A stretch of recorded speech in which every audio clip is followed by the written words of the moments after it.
Cutty-Tunda Lake Eyre is a massive lake surrounded by desert in central Australia. The lake is usually dry in most areas, but during the first half of 2019, an influx of water into the basin brought new life to the area.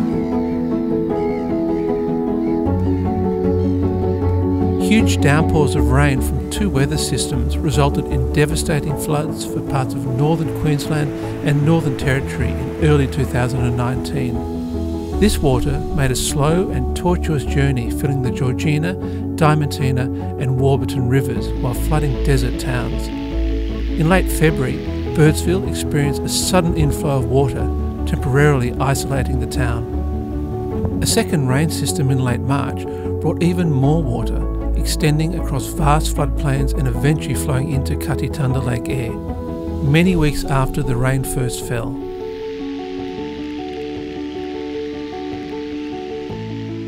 The water we see down below us has travelled maybe 1,000 kilometres, sometimes at a slow walk, sometimes perhaps at a slow jog, depending on how narrow the channels are. And a massive lake surrounded by tens of thousands of kilometres of desert.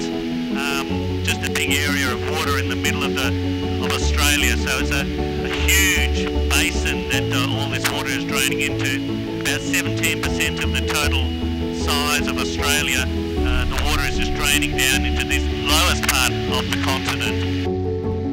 It's just gone bang and it's growing like crazy.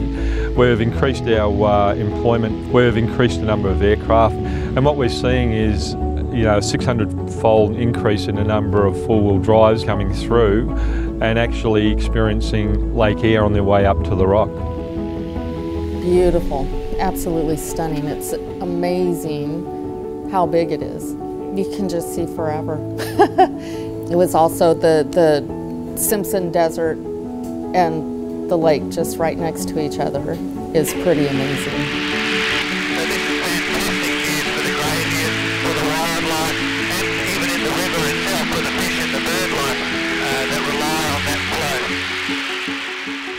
We were looking at de-stocking, starting to de-stock, and we just started when that rain fell up north, and as bad as it was good for us, Every flood's different, and that's what the Malfilla said when I first come in this country. Every flood's different, how it flows, where they spread out,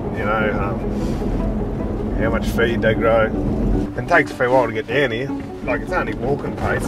You got to wait for it to come. You got to wait for it to rise. You got to wait for it to drop. You got to wait for the feed to grow. So it's a fair waiting game, but like, floods do us good more than bad,